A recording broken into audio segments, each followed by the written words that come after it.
Sénateur Hu.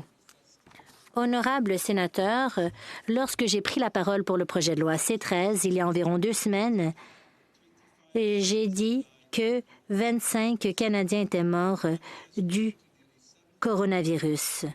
Il s'agit maintenant de 600 Canadiens qui ont perdu leur vie et ce chiffre continue à augmenter. En attendant, le nombre d'entreprises qui ont dû fermer boutique ou suspendre leur opération a également cru.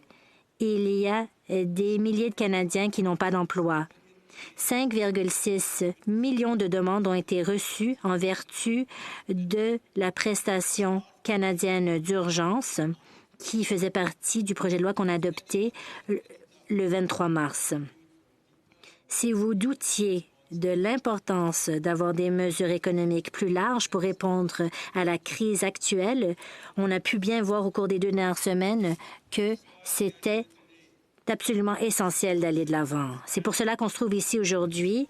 Nous allons tenir compte de nouvelles mesures pour répondre à la COVID par le biais du projet de loi C-14.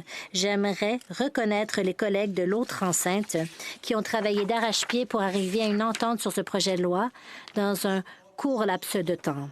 J'appuie ce projet de loi et j'ai très hâte qu'il devienne loi aujourd'hui. J'ai également hâte à ce qu'on puisse mettre sur pied un mécanisme de surveillance de la COVID où 2 comités sénatoriaux permanents pourront faire le suivi du progrès de la réaction du Canada vis-à-vis de cette crise et où on pourra fournir la rétroaction constructive sur les mesures qui ont été prises. Également, j'accueille favorablement la création d'un comité spécial sur la COVID qui aura lieu ultérieurement et qui pourra se pencher grâce au recul sur les leçons qui ont été tirées suite à cette crise et sur comment le Canada pourra mieux se préparer aux pandémies de l'avenir et aux autres urgences sanitaires. L'autre enceinte a mis sur pied son propre système de mécanismes. Il est important que nos comités ne fassent pas de travail de dédoublement. La dernière chose qu'il faudrait faire en ce moment pour nos fonctionnaires qui se trouvent sur la ligne de front, c'est qu'il ne faudrait pas du tout faire de dédoublement. Et c'est pour cela que le Sénat, qui est un établissement moins partisan que la Chambre des communes, doit assumer le rôle qui lui sied si bien. Je ne vous parle pas tellement du fait que nous sommes une chambre de réflexion seconde mur, parce qu'on ne va pas tellement parler de législation au cours de cette crise, mais j'aimerais parler des qualités d'une chambre qui se détache davantage de la politique, qui est moins liée à l'actualité et qui songe davantage à l'avenir. Même s'il est difficile pour tout le monde de voir la lumière au bout du tunnel suite à toute cette préoccupation économique et sanitaire, c'est précisément le Sénat qui doit songer à ce qui se passera après la COVID. Il y a tant de dimensions et il n'est pas le moment de parler de tous ces enjeux, mais j'aimerais vous parler de quelques enjeux néanmoins. Tout d'abord, nous devrions songer aux effets distributifs de la crise sanitaire de la COVID et aux effets distributifs des mesures économiques qui ont été mises en œuvre pour contrer cette crise sanitaire. Il est vrai que lorsque les économies font face à des crises financières, les mesures qui ont été établies pour régler ces crises, bien qu'elles puissent être louables, finissent souvent par être à l'avantage des gens qui étaient en meilleure posture avant la crise plutôt que ceux qui étaient en mauvaise posture avant la crise. Les inégalités de revenus créaient déjà des préoccupations dans la société canadienne et nous devons veiller à ce que cela ne crée pas plus de préoccupations suite aux choix que nous ferons lors de cette crise. Il faut également songer à ce que cette crise nous dit en ce qui a trait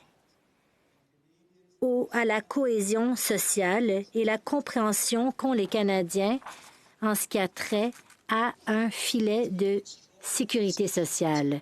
Il y a une discussion extraordinaire à ce sujet et En ce moment, dans le comité plénier, on essaie de voir que l'on puisse veiller à ce que personne ne tombe entre les mailles du filet.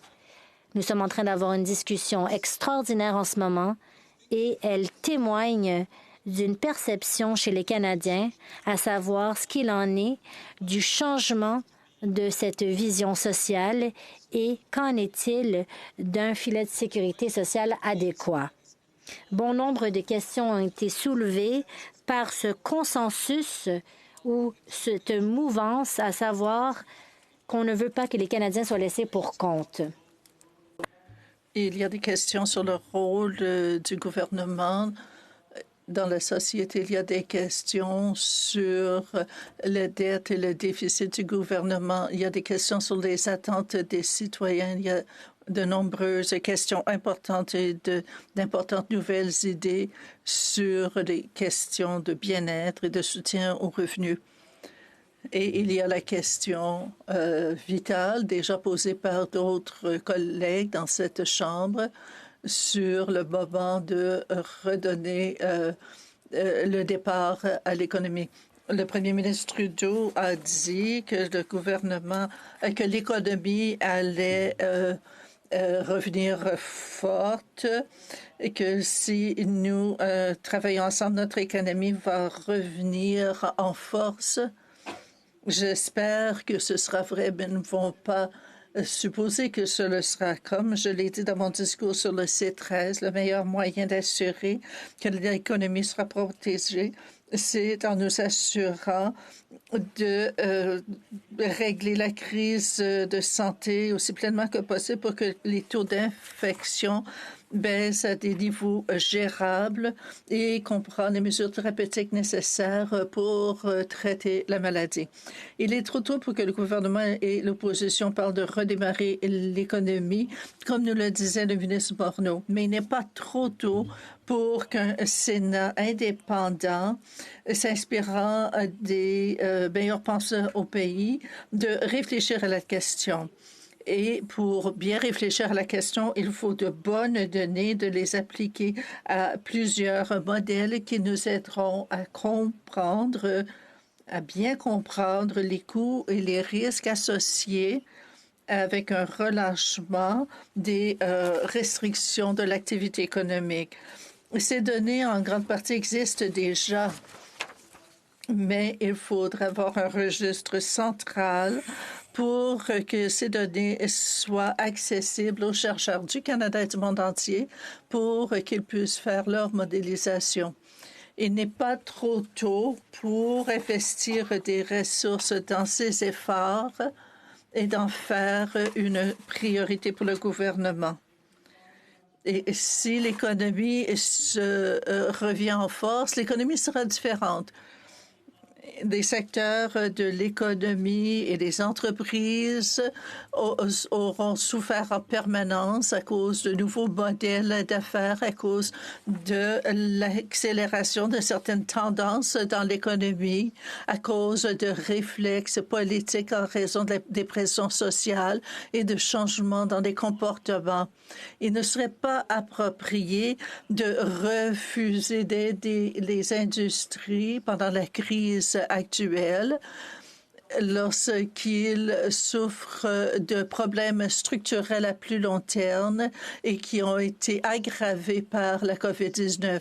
Le coût humain des pertes d'emploi est réel et il faut en tenir compte dans tout ensemble de mesures d'aide, même si la raison du problème n'est pas directement attribuable à la COVID-19, mais ce ne serait pas responsable de la part d'un gouvernement de ne pas tenir compte des changements fondamentaux et structurels dans certaines industries qui créent des difficultés qui pourraient durer bien longtemps après la fin de cette crise sanitaire. Il est donc important, chers collègues, de penser à la nouvelle économie. Le Canada ne pourra pas ne doit pas juste passer à travers la crise, mais s'en sortir en état d'affronter, de créer un avenir meilleur. Il faut penser au contexte économique mondial qui change aussi rapidement que le contexte canadien que je viens de décrire. Ils sont nombreux dans ce pays et ailleurs qui demandent la fin de l'isolement, du protectionnalisme. Il faut rejeter ces appels et continuer à voir comment le Canada peut s'épanouir au sein d'une économie mondiale. Bien sûr, les choses ne seront pas ce qu'elles étaient avant et toutes les entreprises devront penser à des redondances, à avoir une deuxième source d'approvisionnement ou à être autonome. Mais ce n'est pas le moment de parler de barrières tarifaires ou d'autres mesures protectionnistes par réflexe en réponse à la crise sanitaire et économique. Il y a bien d'autres questions au-delà de l'horizon auxquelles il faudrait penser. Je n'ai pas le temps de toutes les aborder, mais par exemple, quelles seront les relations internationales, particulièrement entre les grandes puissances, les mouvements de réfugiés et le nationalisme technologique, autant de questions qu'il faudra aborder un autre jour. Mais comment pourrons-nous faire ce travail? Comment le Sénat pourra-t-il jouer un rôle pendant une période d'éloignement social et alors que nous nous rencontrons si peu souvent? Et tout d'abord, je tiens à reconnaître et remercier le président pour son leadership, pour avoir lancer des activités sur des solutions technologiques et administratives pour permettre au comité du Sénat de se réunir à distance. Je remercie les services technologiques pour le travail qu'ils ont fait. Je sais que SIBA a aussi travaillé dans ce domaine. Bientôt, nous allons probablement discuter d'une idée pour que le Sénat demande à l'administration du Sénat à poursuivre ses efforts pour trouver des solutions logistiques et techniques pour des rencontres à distance. Si cette motion est adoptée, ça reflètera une volonté profonde et même une frustration de la part des sénateurs face à leur à l'impossibilité de remplir tous leurs devoirs de sénateur. Et ça reflèterait aussi la volonté de nombreux sénateurs, si j'ose dire, d'amener notre institution bien-aimée dans le 21e siècle en la dotant de moyens technologiques. D'autres parlements examinent sérieusement ces enjeux. D'autres organismes beaucoup plus vastes que la nôtre et qui fonctionnent bien relèvent déjà ces défis et trouvent des solutions. Je reconnais que nos besoins sont particuliers en raison de notre caractère bilingue unique et il faut respecter toutes les règles du Sénat. Mais il est temps de faire face à ces enjeux et pourquoi pas maintenant, puisque nous sommes forcés de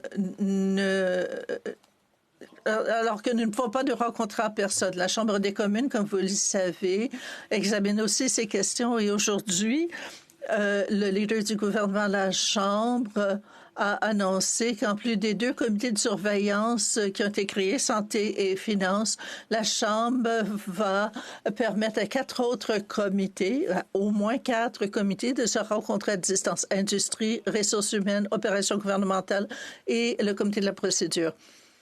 Chers collègues, nous ne savons pas quand nous serons de retour à notre calendrier habituel de séance. Ça pourrait être long, mais nous ne devrions pas perdre l'occasion de chercher des solutions pour des rencontres à distance pour qu'à notre retour, le Sénat se soit montré pertinent pendant la crise actuelle, mais nouvellement outillé pour fonctionner de manière plus efficace en utilisant les nombreux outils qui sont déjà accessibles aux Canadiens.